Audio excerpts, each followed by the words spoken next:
Sejam muito bem-vindos a mais um episódio do Expert Talks na mesa com CEOs. Eu sou Fernando Ferreira, estrategista-chefe Head do Research aqui na XP. Estamos aqui na cidade maravilhosa durante a nossa CEO Conference no Rio de Janeiro, recebendo mais de 80 companhias listadas no Brasil para encontrarem com os investidores institucionais aqui durante essa semana. E a gente aproveitou que estamos aqui para trazer alguns CEOs de empresas relevantes para bater um papo com a gente. Eu tenho o prazer de receber hoje o João Marcelo Dumoncel, que é CEO da Três Tentos, um grupo que a gente já falou lá atrás, no passado, há alguns anos, mas que vale muito a pena a gente renovar esse papo, porque tem muita coisa que a companhia fez nesses últimos 3 anos que a gente vai atualizar vocês. Tudo bem, João? Tudo bem. Obrigado pela presença, por separar um pouquinho aqui da sua agenda para conversar com a gente. E para tocar esse bate-papo, estou mais uma vez com Léo Alencar, nosso analista do setor agro e de bebidas e alimentos aqui na XP. Tudo bem, Léo? Tudo certo. Legal revisitar uma tese que a gente já mergulhou antes. Exatamente. E ver enquanto que evoluiu nesse tempo, né? Exatamente. E João, a gente conversava aqui antes de começar que a Três Tentos tem um modelo um pouco diferente, né, de outras companhias no setor agro. Queria que você contasse um pouco para a gente, né, uma história familiar, uma companhia super tradicional no Rio Grande do Sul, começaram como produtor e foram se verticalizando. Enfim, conta um pouquinho para a gente o histórico da companhia, que eu acho que é importante, porque nem todo mundo está bastante familiarizado, né, com a história da Três Tentos. A Três Tentos começou como companhia 30 anos atrás, né? Então esse ano é o ano do nossas 3 décadas aí de atuação.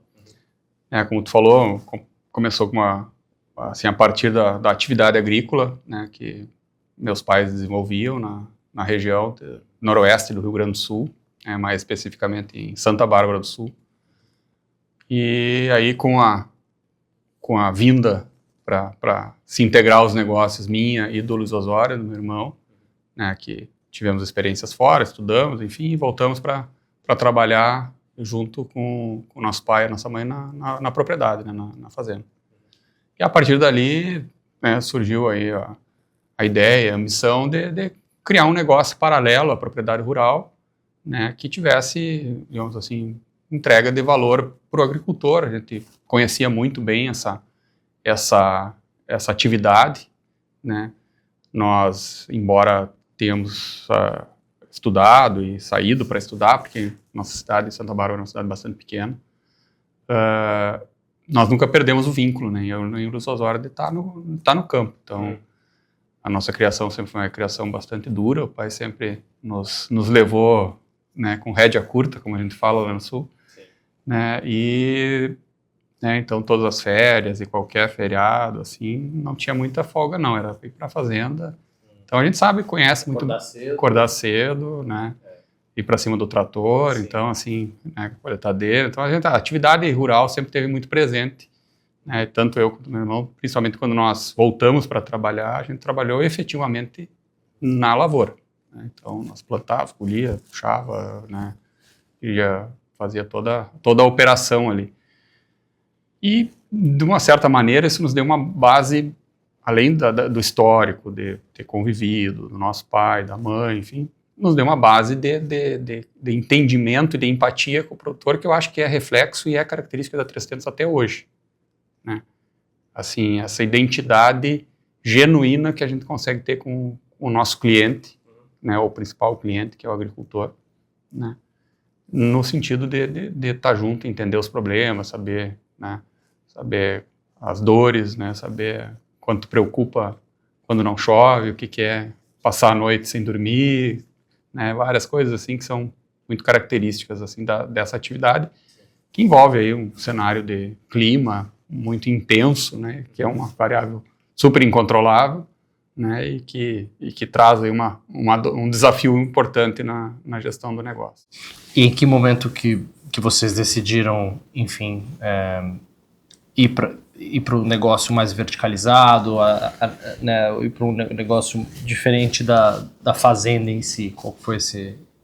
Foi, digamos assim, a gente já estava lá, né, trabalhando com ele o Luiz Osório um pouco mais, que ele tinha voltado um pouco mais cedo que eu, mas aí nós entendemos que, né, tinha um espaço e nós encontramos assim, através de contatos que a gente tinha, uma vertical que era a soja geneticamente modificada, a soja transgênica, né? Então era uma resistência herbicida, que foi a primeira transgenia que veio. Que ano foi isso, João? Isso foi em 90, as tratativas começaram em 93 até 95, que foi quando efetivamente nós começamos a empresa. Então, era meio que assim, uma coisa inimaginável, né? Uma tecnologia, né? Pô, vou aplicar um produto que é um secante que, né, mata todas as ervas, inclusive a soja, no caso, mas ela vai segregar a soja e não vai matar a soja. Então, isso num cenário de cultivo, de agricultor, assim, era um sonho. E aí nós acreditamos nessa ideia, que ela parecia até um pouco maluca na época, né, disruptiva demais. Fomos atrás e acabamos fazendo um convênio com uma empresa de sementes, que era quem ia fazer a introdução dessa tecnologia no Brasil. E aí nós criamos uma empresa, que foi o início da 300, uma empresa de sementes, para reproduzir essas sementes que viriam com essa tecnologia. Assinamos o primeiro contrato de pagamento voluntário de royalties. O Brasil não tinha nem perto de lei de proteção de cultivares, nem nada do tipo. Então nós assinamos um contrato voluntário que nós nos propunhamos a pagar royalties sobre essa tecnologia, né, a partir dessa propagação que nós íamos fazer, a multiplicação. E aí começou o negócio da 300. Começou com um produtor de semente focado numa tecnologia super nova e que faria toda a diferença, como de fato fez na agricultura, não só brasileira, como mundial, aí, todos os aspectos relacionados aí a transgenia, enfim, que veio depois disso, né? Então, né, no começo tinha muita polêmica, isso aí tem algum problema de saúde, o Brasil mesmo atrasou, então nós tivemos já um primeiro percalço ali, que foi, nos primeiros anos, a tecnologia foi barrada, daí nós começamos a desenvolver e ela foi barrada, né? Então, de alguma forma, tirou um pouco até do que era o objetivo principal. Então, foi talvez o primeiro grande desafio que nós enfrentamos como empresa foi isso aí. Mas a gente, né, nessa linha de entender o produtor, de estar junto, a gente ampliou daí o portfólio, ao invés de vender só sementes, passamos já no segundo ano também a trabalhar com insumos, né, com defensivos, fertilizantes, né, já começamos a fazer assistência técnica do produtor. E se pegar um resgate histórico, assim, o início da 300 nós éramos em 7 pessoas, né? Então era eu, Luiz Osório mais 5, né? Então, e nós fazíamos tudo, literalmente. Então, assim, eu até conversava hoje aqui nos group meetings aqui, né, assim, que o nosso conhecimento é muito profundo do negócio, né?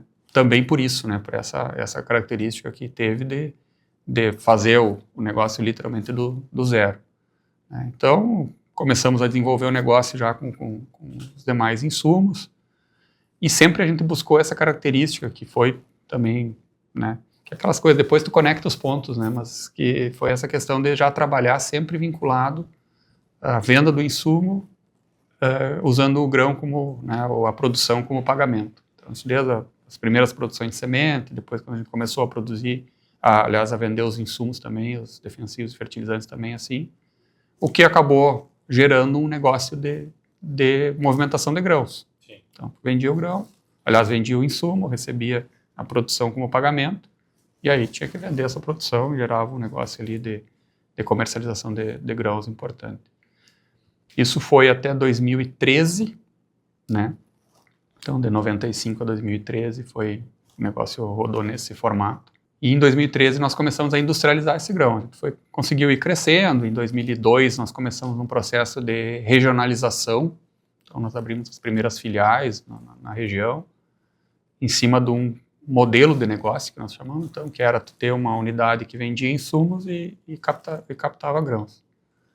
Então em 2002 nós começamos essa regionalização, né, e fomos expandindo, até que em 2013 nós entendemos que a gente tinha um volume de grão interessante, que já merecia uma indústria, estava no início ali do biodiesel, talvez foi uma segunda aposta também de acreditar, né? Mas isso era também pensando em sair um pouco do risco de preços, ou vocês nunca tomaram risco de preço dos grãos? Não. Da volatilidade? Não, sempre trabalhamos com Com proteção. Com né? proteção. Isso Sim. foi também uma cláusula pétrea aí Sim, do negócio. companhia, né? Foi não especular com grão. Sim. Então, Talvez tivessem especulado, a história teria sido diferente. Né? sem dúvida nenhuma. Né? Então, o hedge sempre foi muito presente na nossa vida e inclusive na nossa própria proposta de negócio ao agricultor, né? Que é vender o insumo para ele pagar com a própria produção. Então, que é um hedge natural e perfeito para ele. Mas vocês que recebem esse grão, você tem que também se fazer nós o hedge. Nós que fazíamos o vínculo do hedge em si, né? Que era travar, né, Chicago, ou travar com uma trading, ou, né, a própria questão de câmbio, né? Então esse era o nosso papel nesse cenário. E aí você estava contando a história de, bom, dado que a gente tem um volume de grão relevante, talvez faça sentido industrializar e para o negócio de esmagamento. Exatamente. E aí a decisão foi nessa linha, agregando já o biodiesel, como eu falei, que também estava ali num momento, num começo, né? Então ainda era também um novo cenário. 2013 era o B5. Ele estava indo para o B5. Então B5, que é o percentual de mistura. Ele era o B3, subiu para B5, que foi quando nos incentivou ele deu uma incentivada no mercado que teria espaços. Melhor, isso foi de 2011 para 2012, então a gente já estava com o projeto em andamento, né? E aí a gente fez essa entrada no mercado em 2013. E aí a gente continuou expandindo, né? Crescendo regionalmente, né? Expandindo a indústria. Adquirimos uma segunda indústria em 2019, também de crush de soja, para incrementar o biodiesel também. E, né, permanecemos no Rio Grande do Sul com esse modelo aí, até 2020, quando nós começamos o processo de preparação, né, para uma expansão fora do Rio Grande do Sul, que era uma ambição nossa, e optamos em fazer ela através de um IPO, né, que era pouco convencional. Então, se tu pegar os marcos assim de negócio, né, acreditar no soja, pioneiros, né? Acreditar no soja transgênico, depois acreditar no biodiesel, depois acreditar de fazer um IPO pouco convencional, num setor que não trabalhava na bolsa. Então foram alguns marcos assim de tomadas de decisão que acabaram, né, obviamente, graças a Deus, revertendo em bons resultados. E também acredito que o movimento de sair do Rio Grande do Sul e ir para o Mato Grosso também não é trivial, né? Não. Como foi esse processo pós-IPO? Assim, nós tínhamos um vínculo com o Mato Grosso, pessoal, assim, de negócios, que era na parte da atividade agrícola da família, que tinha, assim, feito um investimento no Mato Grosso em 2002. Então, 2020 ali, quando nós começamos o projeto no Mato Grosso, a gente já tinha um bom histórico justamente naquela região. Então, ele nos dava uma base técnica, de relacionamento, de mercado, bem interessante para aquela região. De certa forma, vocês recriaram o processo inicial do Rio Grande do Sul, né? Exatamente. Entraram antes com a agrícola, conheceram todo o ecossistema para depois dar os próximos passos. Exatamente.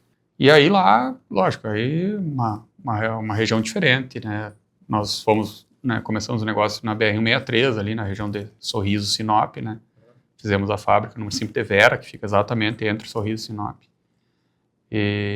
E levamos, assim, o modelo de negócio de novo. Só que o modelo de negócio agora, como nós, lá no Rio Grande do Sul, em 2002, não era só o armazém com a loja, era ter os armazéns, a loja e a indústria, né? Que obviamente que exige um capital bem maior. E aí foi através do IPO, né, que a gente fez essa captação do capital, e o principal destino, né, do recurso captado foi a construção dessa indústria de esmagamento de soja e biodiesel. Então era mais do mesmo, como a gente falava, só que numa outra geografia. Teve um aspecto importante que também tem sido, assim, trazido um resultado para nós interessante, que foi fazer um hedge climático, né? Então a gente dizia, nós estava totalmente concentrado no Rio Grande do Sul, né? O Rio Grande do Sul, por tradição, é um estado um pouco mais instável em termos de clima, né? E nós queríamos, né, era importante para nós como negócio, como companhia, estar exposto a outro cenário de clima.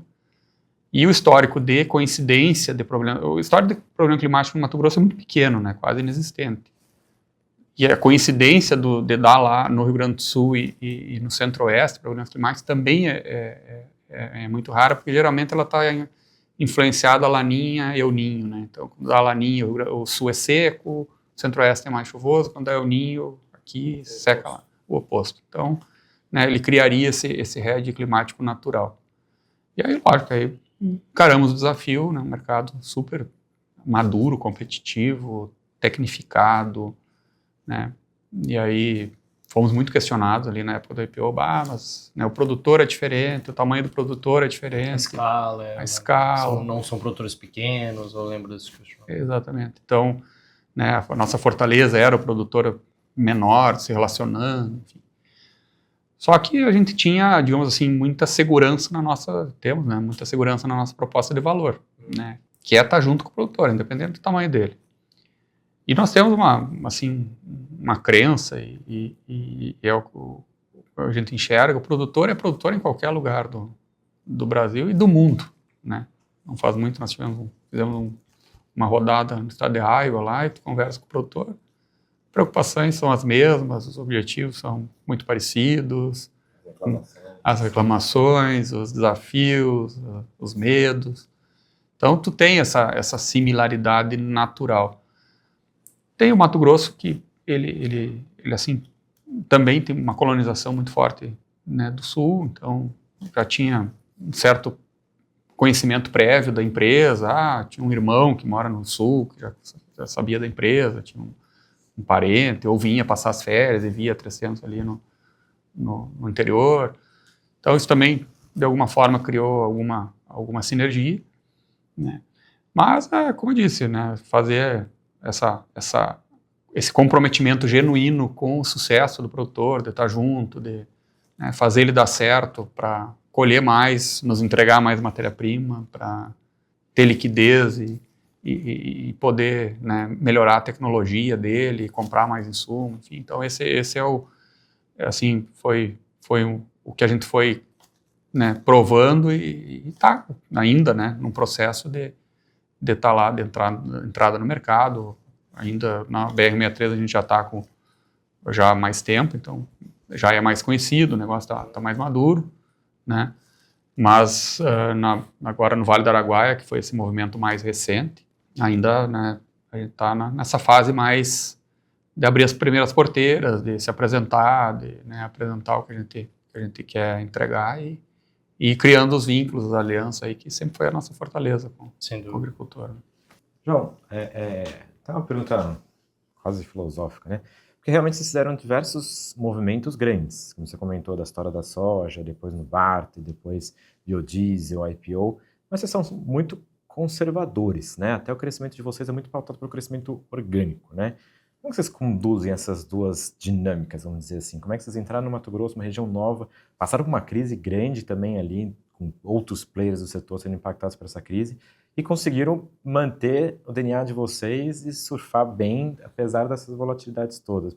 Parece até um pouco contraditório, né? Não, assim, primeiro a tese do orgânico foi uma tese também que a gente acabou, assim, optando, né, de fazer esse crescimento orgânico, mesmo que mais lento, assim, que tenha uma escala mais gradativa. Mas nós entendíamos que era a maneira mais assim, consistente de crescer, né?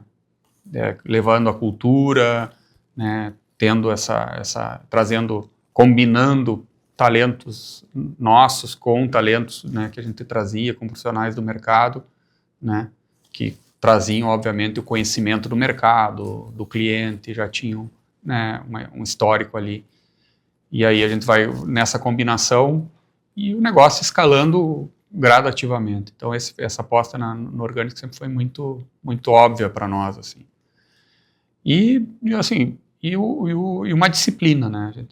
Nós somos, como companhia, assim, muito disciplinados, assim, em vários aspectos, né? Então nós temos um sistema de crédito que é bastante eficiente. A gente tem, né, assim, tem uma busca por excelência muito grande nesse aspecto. Nós temos uma disciplina financeira, né? Então a gente mantém graus de alavancagem baixos, né? A gente não quer se expor com endividamento, né? Então, assim, acho que essas né, diretrizes macro, né, e aliadas a digamos assim, essa obsessão em estar junto do cliente e fazer ele dar certo, eu acho que essa aí é o que acaba dando a consistência aí do crescimento. Até porque vocês estão num setor que é bastante volátil, né? Eu queria explorar um pouquinho esse ponto, João, que parte da beleza do negócio da Três Tentos é o fato que, bom, por um lado vocês têm poucos ativos, né, do sentido de vocês não têm as fazendas, então o retorno sobre o capital da companhia é bem elevado. Além disso, vocês tomam pouco risco de preço, então os resultados, as margens são muito mais consistentes do que um negócio de commodities, mas vocês sim têm uma relação, né, de tanto da questão do crédito como a exposição climática que você mencionou com o setor agro, que traz um risco para o negócio. Eu queria que você comentasse um pouquinho justamente esse momento que passa o setor agrícola no momento. A gente viu resultados do Banco do Brasil recentemente bastante impactados, né, pela questão de inadimplência no setor agro. A gente veio de vários anos positivos para o setor agrícola de maneira geral, mas mesmo no Rio Grande do Sul a gente conversava vários eventos climáticos recentes, entre secas, a enchente ano passado, seca de novo esse ano. Enfim, queria que você explicasse um pouquinho o momento do setor, o momento do produtor agrícola e como isso tem afetado ou não os negócios da Três Tentos. O momento, no geral, é super desafiador para o produtor, né? Então, em especial no Rio Grande do Sul, né, com agravamento, obviamente, pelas questões climáticas, mas eu diria que no Brasil inteiro. E é o que é, para mim, o cerne da questão. Houve primeiro, como tu falou, vivemos anos maravilhosos ali, né? Sim. Preços, né, históricos de grãos e câmbio depreciado. Câmbio depreciado. Então teve um ano ali que nós compramos insumo num preço super baixo e fomos vender a produção num preço muito alto, um ano de rentabilidade histórica, né? E isso aí gerou, né, uma certa euforia, eu diria, em algum aspecto. Então, o pessoal, às vezes, né, em alguma medida, se alavancou talvez um pouco além, né, comprou mais máquina, os preços das máquinas dispararam, os arrendamentos dispararam de preço, né?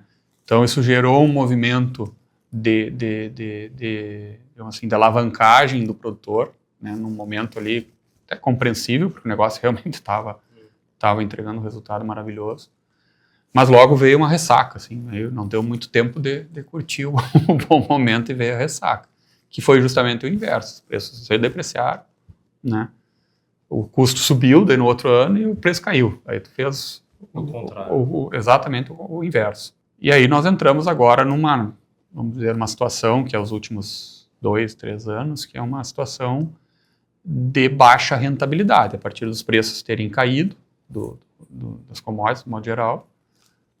Entrou num momento de baixa rentabilidade, com alguns agravantes, que foi aquela alavancagem, talvez maior, né, que houve naquele momento de bons resultados, que em alguma medida trouxe um endividamento, que foi, assim, como eu falei, a própria questão da inflação de arrendamentos, né, que também apertou o negócio, e o cenário, obviamente, de juros, né, que é essa crescente da taxa de juros que a gente vem enfrentando, que machuca, né, por completo essa questão do endividamento. Então, acho que essa combinação meio nefasta aí que está trazendo digamos assim, o grande aperto para o setor. Então, o setor está com baixa rentabilidade, está alavancado, pagando uma taxa de juros alta, né? Então, esse é o cenário que a gente tem. Então, o que o produtor está buscando? Melhorar a produtividade, né? Equacionar custos.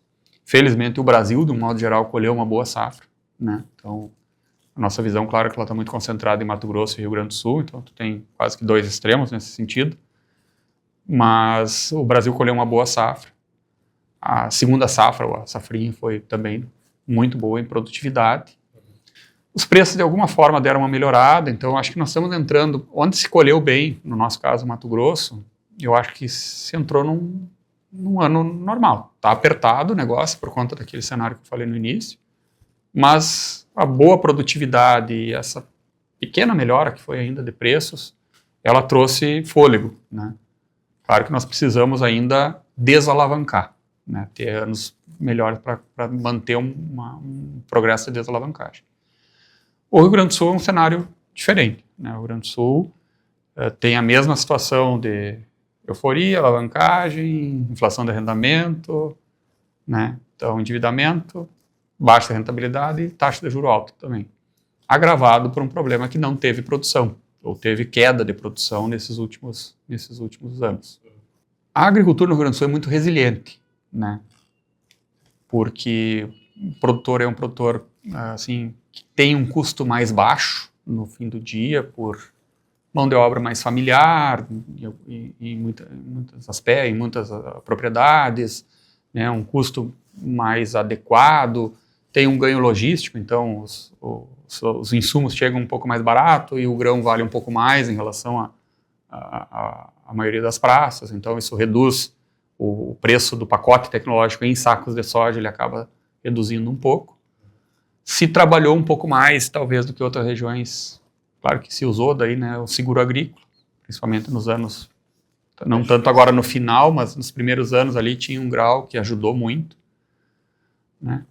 E agora sim, com esse quarto ano de problema, de fato a gente encontrou uma situação agora que o produtor está bem machucado. Então existe hoje aí, né, algumas lutas aí por algum tipo de renegociação, principalmente em cima das dívidas bancárias. Eu acho que é por isso que inclusive as dívidas em bancos elas refletem mais. O cenário do crédito privado ele tá melhor, né, porque geralmente é uma conta lastreada na produção, então tu acaba, né, podendo ter essa prerrogativa de talvez fazer a primeira cobrança, né? Ela é uma conta lastreada, né, com garantias reais também, então o produtor acaba priorizando de alguma maneira esse crédito, né? Mas assim, o cenário preocupa principalmente para frente, né? Assim, como que vai estar a condição do produtor para plantar a próxima safra. Então nós entendemos que não vamos sofrer, e até a gente discutiu bastante isso hoje aqui também, se vai sofrer algum tipo de redução de área, não é o que nós acreditamos, né? Talvez alguma mudança de mãos, como a gente chama, né? Então algum produtor pode ocupar o espaço de outro, alguma coisa assim, mas nós não entendemos que vai ter uma redução de área, mas talvez uma redução na margem de tecnologia, principalmente fertilizante, que é a dos insumos, o que teve um acréscimo de preço aí em relação aos últimos anos. Né, e como o produtor vem tirando um pouco menos de produção, né, talvez ele tenha ali um certo acúmulo de nutrientes que ele possa usar, então vai tirar um pouco o pé no fertilizante. A parte de defensivos agrícolas, ela está com preço histórico, ela não está tão alta. Nós enxergamos que o produtor vai retardar a tomada de decisão, até porque ele está calejado de problemas compreensivos, climáticos, então, cara, ele vai querer enxergar a evolução das coisas, né? Tipo assim, vou plantar, nasceu bem, né? Fiz a primeira aplicação, beleza, continuou chovendo, vou aplicar de novo. Então vai ser uma coisa muito mais comedida e num cenário mais tardio de investimento. Mas se nós tendo um clima bom, eu não acredito numa queda de investimento nesse segmento aí da parte dos defensivos. Mas, de um modo geral, assim, né, nós precisamos muito uma safra normal, né, no Rio Grande do Sul para também respirar. Nós estávamos discutindo até o ano passado, o Rio Grande do Sul tinha o menor índice de inadimplência, né, que a gente via nas medições aí do mercado do Brasil, né. Eu falei isso aqui também, eu não vi a atualização, acredito que obviamente deve ter piorado, mas ele vinha ainda, mesmo com 3 problemas, que foi até o ano passado, ele ainda vinha conseguindo manter uma adimplência até importante. Mas, como eu disse, precisamos ajuda do São Pedro agora, mais do que nunca. Mas assim, o modelo de negócio da Três Tentos, por não tomar risco de preço, pelo fato que vocês vendem o insumo e trocam pela produção futura, enfim, vocês têm uma proteção no negócio de vocês muito maior do que outros negócios no setor agrícola, né? Tanto é que o resultado esse ano acho que mostra isso, né? A companhia conseguiu ter quase 30% de crescimento de receita, 40% de crescimento no EBITDA, mesmo nesse cenário ainda desafiador para o agro. Sim. Uma vez nós ouvimos até no IPO ali que na corrida do ouro nós fabricamos a pá e a picareta, né? Então nós não vamos sofrer, nós não vamos ganhar tanto os louros dos melhores momentos, mas também a gente não sofre tanto nos piores momentos. A gente é nós somos uma atividade meio ali, né? Exato. Então, e é lógico, aí nós temos assim, essa gestão nossa dessa cadeia, né? E aí, né, vem por custo, vem por logística, vem por head, né, vem por proposta de valor, no agricultor, vem por tecnologia, né? Nós acreditamos assim esse modelo integrado que a gente chama de ecossistema, assim, que é vende o insumo, né, recebe a produção com o pagamento, industrializa essa produção que tu recebe, com um negócio muito sustentável, assim, né? Ele tem uma resiliência de resultado, de entrega bastante importante, né? Então esse é o que a gente enxerga. Tem, né, obviamente, aqui, né, fatores mais setoriais, né, principalmente quando tu olha a questão do biocombustível, né, o biocombustível no Brasil, para nós, é um setor que tem um incremento forte, é um setor extremamente estratégico, né, biocombustível no Brasil aliado aos coprodutos, no caso, aos farelos, que vão resultar na cadeia uma competitividade ainda maior das cadeias de proteína no Brasil, né? Eu acho que talvez seja o grande impulso aí que nós temos no agro, né? Que é trabalhar cada vez mais biocombustível, mais forte aqui, trabalhando mais, né, o impulso para a proteína animal na outra parte. Então, essa combinação é muito poderosa para o setor e para o Brasil e trazendo valor para toda a cadeia, inclusive, óbvio, para o produtor, né? E, João, a gente tem passado por volatilidade, não só do lado do clima. Realmente o setor está num momento desafiador de margens, alavancagem, como você comentou. Mas tem uma questão geopolítica também em jogo. Teve a questão da guerra tarifária lá atrás, que a gente viu como é que o Brasil ganhou relevância no mercado global de exportação de soja, porque a China começou a comprar mais do Brasil, menos dos Estados Unidos. Essa nova guerra tarifária que está acontecendo tem um tabuleiro diferente também. O Brasil tem aí uma posição já mais de destaque, tem menos fator surpresa, a gente também está passando por anos bons aí de produção, então acho que isso até tira um pouco desse estresse global em relação ao abastecimento, mas ainda está muito em jogo essa questão de geopolítica. O que você acha que o Brasil, nesse cenário todo, ele está sendo fortalecido? A sua leitura do produtor do Rio Grande do Sul, do Mato Grosso, com a adoção de tecnologia, você acha que a gente está saindo mais forte a partir daí? Ou você acha que isso vai sair um custo para o produtor que vai ficar aí por alguns anos? Eu acho que a guerra tarifária, pelo menos a primeira, vamos dizer, ela acabou sendo benéfica para o produtor, porque, né, como tu falou, a China passou a comprar mais do Brasil, né, isso aí impactou prêmios e esses prêmios, obviamente, que eram preço na ponta. Eu acho que essa atual... Prêmio só... Isso. Preço da soja Brasil com prêmio perante a soja... Prêmio perante Chicago, no caso. Né?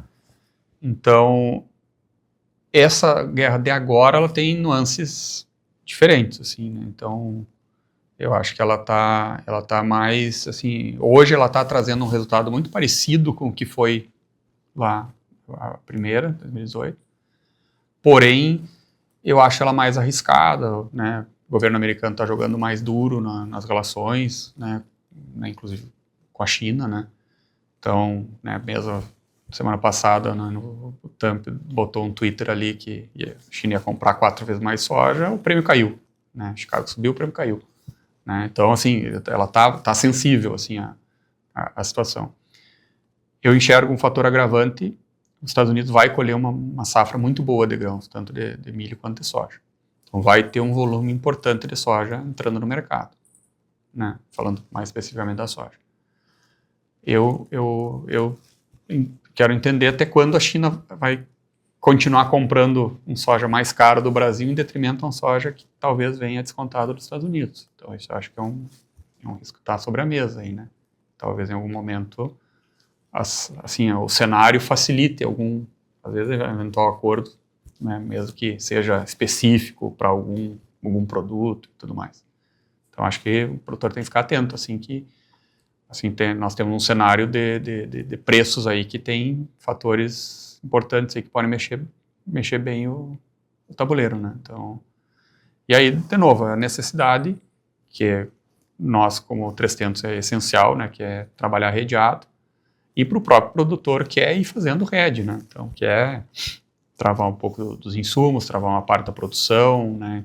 Tem muitos produtores que são produtores bastante evoluídos e sofisticados que estão travando já boa parte da safra 26 já, aproveitando justamente esse cenário de prêmios, né? Travando prêmio, eventualmente, não trava ainda Chicago e tal, né? Porque está enxergando, né, que nós estamos num momento, né, excepcional, vamos dizer, de mercado, né? E aí, trazendo de novo essa questão de mitigar risco, né? Então, acho que essa atividade nossa, que é ligada à agricultura, mesmo que não seja o agricultor em si, toda atividade ligada, ela tem uma necessidade de mitigação de risco importante, né? Até porque os movimentos hoje são muito bruscos, né? Então, o que demorava, às vezes, anos para acontecer há um tempo atrás, acontece em meses ou semanas agora, né? Já muda tudo, né? E do ponto de vista das tarifas americanas impostas ao Brasil, a maior parte dos produtos acabou sendo excluída, com exceção de carnes, frutas e o café, né? Mas só para confirmar aqui para quem nos escuta, acho que o impacto muito limitado para 3tentos. Não, para nós praticamente Zero. Direto zero, né? Sim. Algum impacto indireto?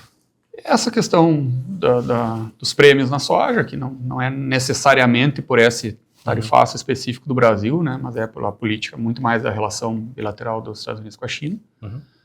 E o impacto indireto na cadeia de carnes, né? Logicamente que a cadeia de carne é um grande cliente nosso, né? Sim. Então, né, a cadeia de proteína animal. Então, né, a gente torce que eles também rapidamente se reorganizem aí, como estão se reorganizando, a gente está vendo, achando novos mercados, então, enfim, redirecionando, para que a gente não tenha uma queda aí que, na margem, poderia reduzir alguma coisa em consumo, né, de farelo, alguma coisa assim. Mas que não é o que a gente está enxergando, longe disso. Pelo contrário, a cadeia de carnes, ela segue cada vez mais pujante, graças a Deus.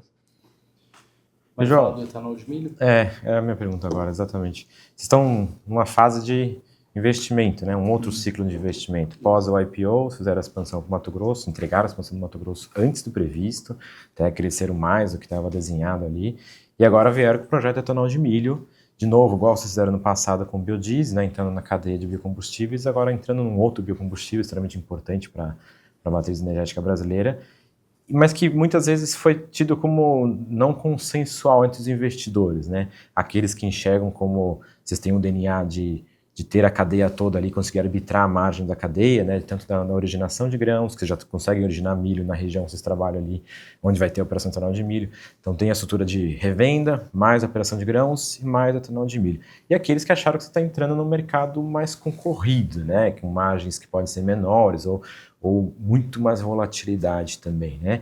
O saldo é que vocês estão realmente criando mais opcionalidade dentro de casa, né? Então, qual que é a leitura de longo prazo para entrar em etanol de milho? Nós acreditamos muito no etanol de milho no Brasil, né? Ele foi, né, até a gente resgatava antes aqui, ele foi questionado talvez lá no início, bastante, né? Tipo, o Brasil tem uma vocação para cana-de-açúcar, né? O etanol do Brasil sempre vai ser de cana, produz muito mais por hectare, né?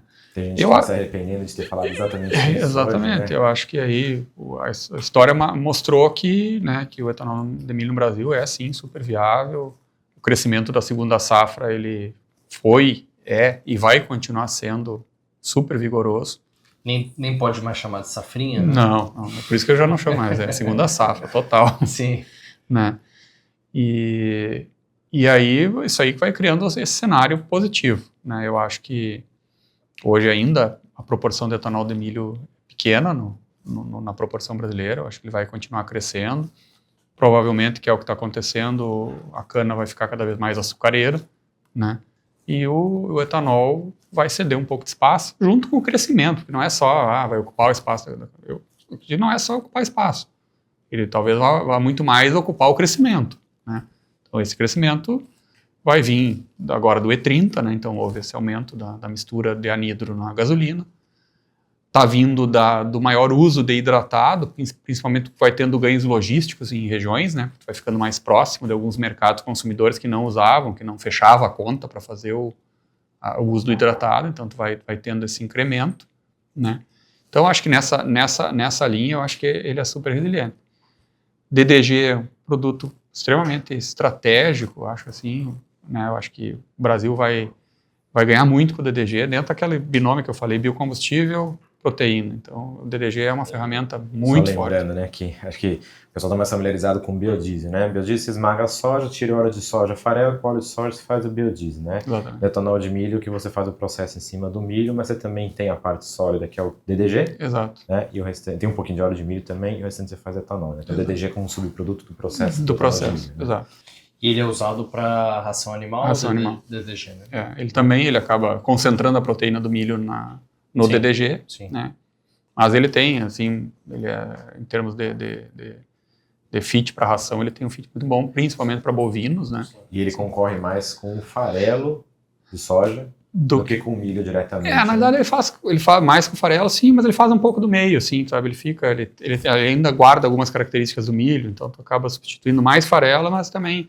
Só que principalmente os confinamentos, eles acabam no fim do dia não usando tanto farelo de soja, né, que é um produto um pouco mais valorizado. E aí o ponto que a gente chama o ponto da proteína de milho, aliás, da proteína no DDG de milho, ele acaba sendo mais competitivo e aí tu consegue ter uma conversão boa ali. E para rações, de novo, bovinas, né, principalmente confinamento, ele tem uma adaptabilidade assim, fantástica. Ele traz uma produtividade importante para o confinamento. Por isso que ele está tendo uma atração tão forte, né? Então, acho que o Brasil tem muito a ganhar. O Brasil já começou a exportar DDG, né? O mercado de DDG no mundo ele é super crescente também, né? Nós tivemos até alguns meses atrás a própria liberação da China para importar DDG do Brasil. Então, isso eu acho que também, né, ele dá uma incentivada boa no cenário. Assim, eu sou muito otimista com o cenário de etanol de milho. Para 300, ele trouxe uma diversificação, mas dentro do mesmo cenário. A gente continua vendendo, né, uma matéria-prima para ração, continua vendendo um biocombustível, né? O nosso produtor é o mesmo, porque o cara que planta soja na primeira safra planta o milho na segunda. Então ele demanda insumos na primeira safra, ele demanda insumos na segunda, ele faz barter nas duas, né?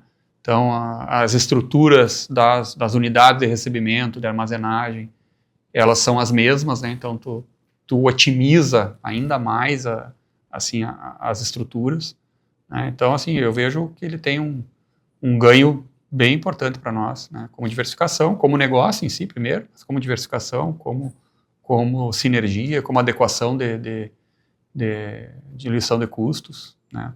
Eu acho que, sem dúvida, vai ser uma nova alavanca aí que nós vamos ter, se quiser. Sim.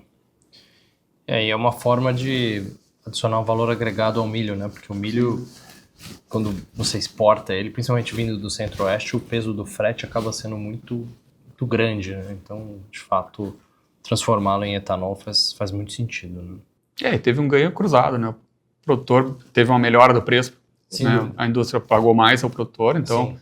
E criou um ciclo virtuoso, porque o produtor se animou a plantar ainda mais, melhorar a tecnologia, nós estamos vendo isso em produtividade. Exato. Né, porque ele está tendo um melhor retorno.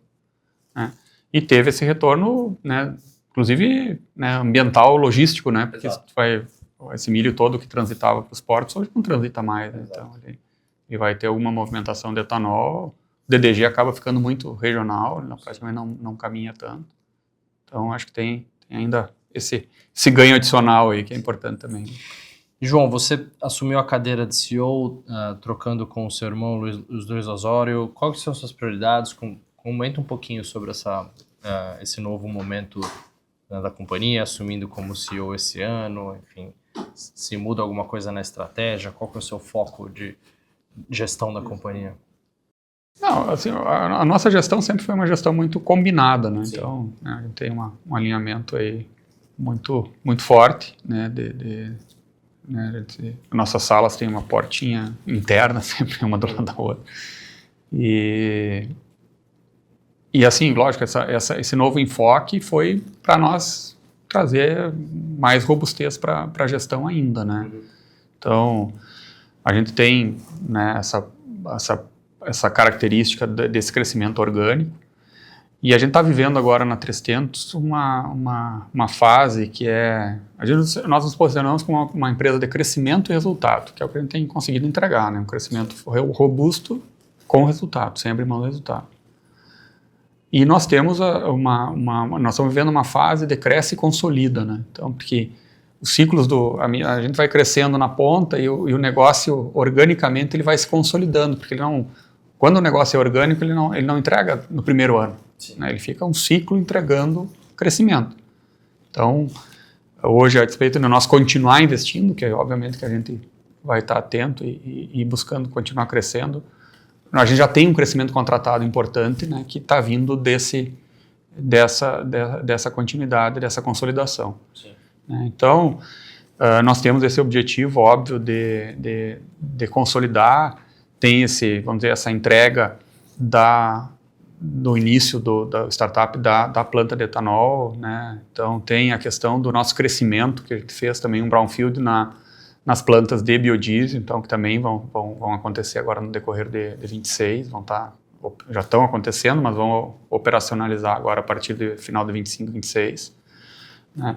E tem aí, né, assim, todo esse desafio do futuro, né? Então, como é que a gente vai estar preparando a 3tentos, né, para os próximos 30 anos, né? Então, a gente fez 30, né? Então, tem mais 30, tem mais 50, né? Espero que muito mais ainda, né? O que são os novos desafios, né? Então, a gente vem crescendo em um CAGR médio nos últimos 11 anos de 30%, o nosso CAGR médio, né? Então, de receita? De receita. E com o resultado acompanhando. Sim. Né? Então, mantendo os mesmos níveis de resultado proporcional.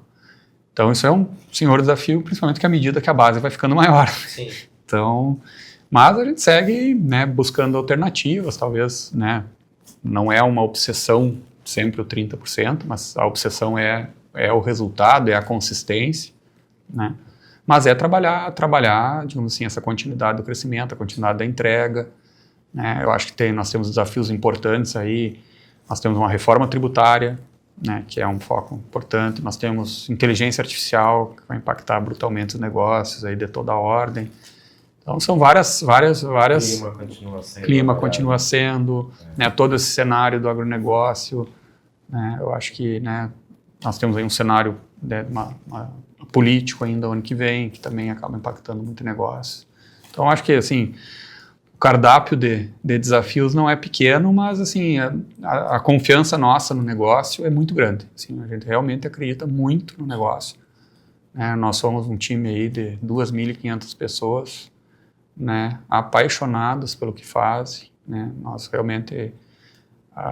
o diferencial das pessoas dentro da 3tentos, a cultura da empresa, né, ela é o grande diferencial nosso, assim, né, nosso time no campo, são as pessoas nas unidades, nas indústrias, assim, realmente a gente tem um time diferenciado. Eu acho que isso aí tem o grande mérito aí do que se conseguiu atingir até hoje é desse time. E João, você acha que o investidor reconhece todo esse trabalho? Você acha que o papel está no patamar correto? Para mim, está sempre super barato. Né? Mas, de fato, acho que assim, a Bolsa Brasileira está super descontada. Né? Né, a gente sabe os motivos, começando principalmente pela taxa de juros, né? Mas eu vejo que nós podemos estar na iminência aí de viver um cenário onde nós vamos, né, nós vamos ver fortes retornos aí em cima de boas escolhas. E eu tenho convicção de que a 3tentos é uma boa escolha, né? A consistência do negócio, como eu falei, é muito grande. Eu acho que, né, a 3tentos hoje ela é 4 vezes maior do que era quando nós fizemos o IPO. E nós temos um ganho na ação hoje em torno de 20%, 25%. Então, nós crescemos 400% em receita e resultado, e a ação, por enquanto, só reconheceu 25%. Então, não precisa dizer mais nada. Sim, e mesmo com todo esse crescimento, vocês ainda estão só em 2 estados do Brasil, né? E começando ainda no Mato Grosso, enfim. Então o espaço para crescimento mesmo dentro do Brasil ainda parece ser muito grande. Né? Agora, como vocês pensam a questão de retorno de capital ao acionista? Porque os lucros da companhia vêm crescendo de forma bastante rápida, mas também por conta desses investimentos o endividamento subiu um pouquinho, mas ainda é um endividamento bastante controlado. Né? Mas eu queria que você comentasse esse tema de retorno de capital aos acionistas. Essa fase de crescimento mais intenso, sim, né? Ela demanda mais investimento, ela dificulta a distribuição de dividendos. Né?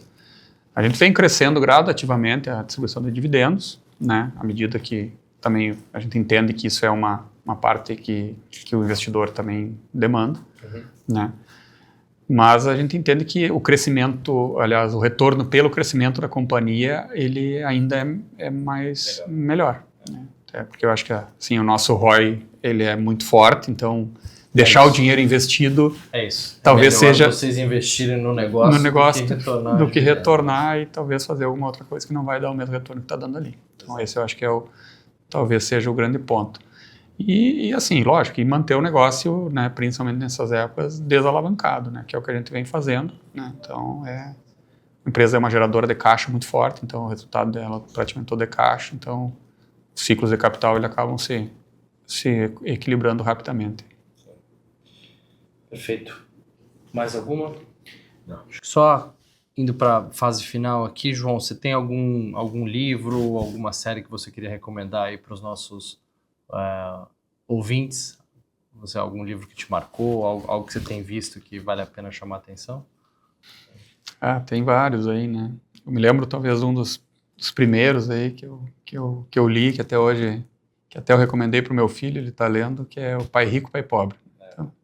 Então esse talvez seja um marco aí do início. Sem dúvida. Né? Eu acho que sou apaixonado por cinema, né? Gosto muito de filmes de toda a ordem, né? Tem um que me marcou especialmente nos últimos tempos aí, que é A Vida em Si. Conheço. Né? Que eu acho que é legal. Né? E aí, lógico, estou assistindo sou também consumidor de séries, eu acho que quase como todo mundo aí, então gosto muito do Designated Survivor lá, eu acho que é uma baita lição de liderança, assim, acho que é uma série que tem muito a ver com negócio também. Sim. Acho que é importante, né, deixar, se é que tem como deixar uma dica aí. Não, perfeito. Excelente. Bom, João, obrigado por ter tirado um tempinho aqui na conferência para falar com a gente, foi ótimo bate-papo, atualizar na história da Três Tentos. Como a gente falou aqui, mesmo com todos esses desafios no setor agrícola, a empresa continua crescendo, entregando resultados com consistência, que é justamente essa beleza do negócio da Três Tentos. Então a gente imagina como serão os resultados quando o setor melhorar, né? Se já estão crescendo tanto assim, mesmo no cenário desafiador, quando o cenário melhorar, acho que o crescimento acelera ainda mais com todos esses investimentos que vocês estão fazendo. Então, queria agradecer bastante e deixar as portas abertas aqui para voltar mais vezes e atualizar aí na sequência da história. Eu que agradeço a oportunidade, né, tanto profissionalmente aí como Três Tentos, e em especial a parceria com a XP também, né, que é, assim, desde o primeiro momento aí, sempre foi uma parceira importante aí na trajetória da Três Tentos aí nesses últimos anos aí, é uma inspiração para nós e é sem dúvida um braço de apoio aí que a gente sempre tem. Sem dúvida, portas sempre abertas. E, pessoal, queria agradecer bastante a todos que ficaram até o final, nos escutaram e tomaram essa aula sobre o setor e sobre a Três Tentos. E lembrar vocês que temos vários episódios vindo aí nas próximas semanas. A gente está gravando aqui especialmente durante a nossa CEO Conference. É isso, lembrem de deixar o seu like, seu comentário, enviar para todo mundo que vocês conhecem, que vão aprender bastante aqui com esse episódio, e até a próxima. Tchau, tchau.